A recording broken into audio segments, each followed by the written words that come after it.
dan membunuh pahlawan tu ataupun suami dia tu supaya mereka dapat bersama di alam kematian.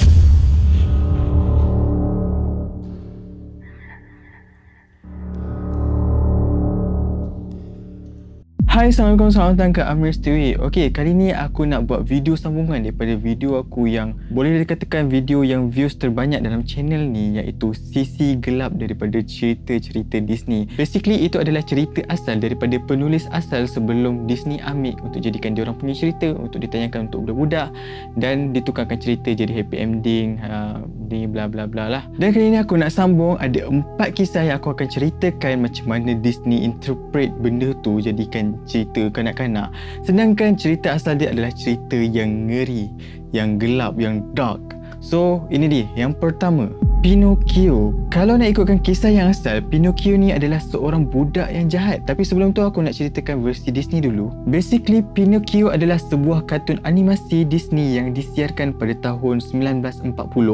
Dalam versi Disney, Pinocchio adalah patung seorang budak yang diukir daripada kayu. Nak dipendekkan cerita, seorang ataupun seekor pari-pari datang pada Pinocchio tu dan menggunakan kuasa magic dia untuk menghidupkan Pinocchio tu dan berjanji jika Pinocchio ni berkelakuan baik, boleh tolong masyarakat, boleh diharap, dan dia akan menjadikan Pinocchio seorang budak yang sebenar dan meletakkan syarat jika Pinocchio ni menipu, hidung dia akan makin panjang dan semakin panjang. Kisah Pinocchio versi Disney ni berakhir dengan gembira sebab dia dapat membuktikan yang dia adalah seorang budak yang baik dan akhirnya dapat menjadi seorang budak yang sebenar. Itu mengikut versi Disney. Kalau mengikut versi asal yang ditulis oleh Carlo Collodi pada tahun 1883, dia menggambarkan Pinocchio ni seorang budak yang jahat dan sangat jahat sehingga kan ayah dia sendiri tak nak mengaku dia ni seorang anak. Dia ni selalu buat onar ataupun masalah di sekitar pekan. Dia ni selalu menipu, tak boleh diharap langsung disebabkan perangai dia yang membuatkan ramai yang benci pada Pinocchio sehingga kan dia ditangkap dan digantung. Itulah versi asal Pinocchio dan dia ada banyak versi dan ada juga versi dia yang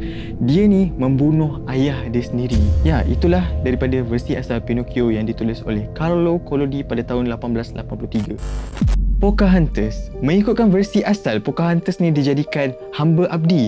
Pocahontas ni adalah satu-satunya animasi Disney yang diadaptasi daripada kisah benar. Disney menyiarkan Pocahontas pada tahun 1985 menceritakan tentang bagaimana Pocahontas, iaitu seorang anak perempuan ketua kaum orang asli Amerika, jatuh cinta pada seorang pegawai British yang dikenali sebagai John Smith. Mereka berdua ni cuba untuk mendamaikan puak asli dengan penjajah British supaya tak ada lagi peperangan. Mereka melalui banyak gila cabaran dan cinta mereka ditolak disebabkan perbezaan darjat dan kisah Pocahontas berakhir sedih sebab John Smith terpaksa pulang ke England dan meninggalkan Pocahontas. Macam aku cakap mula-mula tadi, Pocahontas ni diadaptasi daripada kisah benar, iaitu kisah daripada seorang perempuan yang bernama Pocahontas Matuka, iaitu anak ketua puak pawitan orang asli dan dilahirkan pada 1595. Dan John Smith ni pula betul-betul wujud, dia mendirikan koloni di Amerika pada tahun 1607. John Smith dan Pocahontas memang ada menjalinkan hubungan. Nak dipendekkan cerita, semasa dia berumur 17 tahun disebabkan konflik di antara penjajah dan kaum asli, Pocahontas telah diculik oleh seorang kapten yang dikenali sebagai Kapten Samuel Argyle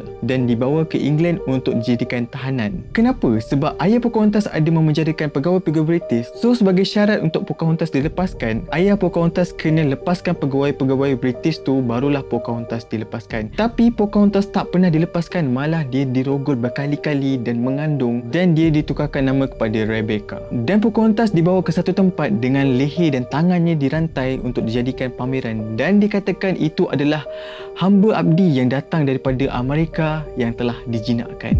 Dan dia memang dilayan dengan buruk dan sangat buruk. Walaupun dia dilayan dengan sangat teruk, tapi Pocahontas masih lagi memainkan peranannya untuk mendamaikan puak asli dengan penjajah-penjajah British. Dan semua itu dicatat dalam sejarah, korang boleh baca dekat history.com.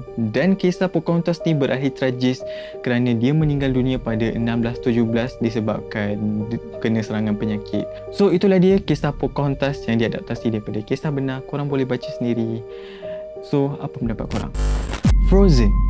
Kalau korang nak tahu, cerita Frozen ini diambil daripada sebuah buku yang bertajuk The Snow Queen yang ditulis oleh seorang penulis yang dikenali sebagai Hans Christian Andersen. Untuk versi Disney, Elsa adalah seorang permaisuri salji ataupun The Snow Queen. Dia mempunyai kuasa ais dan dia menggunakan kuasa ais itu untuk menyelamatkan seluruh penduduk Arendelle dari kencaman kuasa jahat. Dan Elsa juga seorang yang baik hati dan jelita. Tapi kalau mengikutkan kisah asal, dia tak seindah cerita Frozen yang Disney gambarkan. Jika mengikut versi asli yang ditulis oleh Hans Christian Andersen pada tahun 1844, The Snow Queen adalah satu entiti yang sadis dan ganas. Diceritakan dalam buku, dia menculik seorang kanak-kanak lelaki yang bernama Kai. Dia cederakan budak tu dengan menusuk mata Kai dengan kaca yang tajam. Tujuannya supaya budak yang bernama Kai ni tinggal bersama dia untuk selama-lamanya. Dan kemudian Kai diselamatkan oleh rakan baiknya yang dikenali sebagai Gerda, menyerbu istana ais The Snow Queen dan melarikan diri bersama Kai. So itulah versi asal watak Elsa. So macam mana pada pandangan korang? Korang boleh Google sendiri. Aku rasa ada kot bahan baca di dekat internet, korang boleh baca. So apa pendapat korang? The Little Mermaid. The Little Mermaid menceritakan seekor duyung yang mempunyai badan separuh ikan dan separuh manusia, iaitu Ariel. Ariel sanggup menukar suaranya untuk sepasang kaki semata-mata untuk bersama dengan seorang putera manusia. Cerita The Little Mermaid ini diinspirasikan daripada sebuah kisah rakyat yang bertajuk Udin yang ditulis oleh Frederick de la Montagne. Dalam versi dia, seorang pahlawan mengahwini seorang makhluk air yang digelar sebagai Udins. Dia telah diberikan jasad manusia semata-mata untuk bersama dengan pahlawan manusia tersebut. Tapi tak berapa lama lepas tu, seorang pahlawan ni dia jatuh cinta balik dekat bekas isteri dia dan Udins mula dipinggirkan. Pakcik Udins yang tahu pasal perkara tu dan dia decide untuk menghancurkan seluruh kota untuk membalas dendam pada Udins. Dan Udins tahu tentang plan pakcik dia ni dan dia decide untuk bunuh diri. Tak sempat dia nak bunuh diri, dia ditukarkan semula kepada semangat air. Tak berapa lama lepas tu, Udins ditukarkan semula untuk menjadi manusia dan diarahkan untuk pergi ke darat dan membunuh pahlawan tu ataupun suami dia tu supaya mereka dapat bersama di alam kematian. Memang dark gila cerita The Little Mermaid ni. Cerita Udins ataupun Udins ni memang sangat dark pada aku. Tapi kalau korang interested, korang boleh google dan cari cerita tu, tapi dalam bahasa Inggeris lah. Memang menarik gila. Bila aku baca memang dark, memang nampak lah macam mana Disney interpret cerita Udins ni untuk jadikan cerita The Little Mermaid. Memang sama, but aku tak sure The Little Mermaid ni happy ending ataupun sad ending. Aku tak sure. So itulah dia 4 kisah yang agak kejam dan dark yang Disney ambil dan ditukarkan untuk menjadikan cerita dia cerita untuk budak-budak dan lebih mesra, lebih family friendly, untuk sesuai untuk tontonan umum. So macam mana pada pendapat orang? Aku rasa dah tak ada benda dah aku nak cakap. Kalau korang nak tengok cerita asal Disney yang sebelum ni aku pernah buat, korang boleh tekan dekat kad ni ataupun aku sediakan link dekat bawah.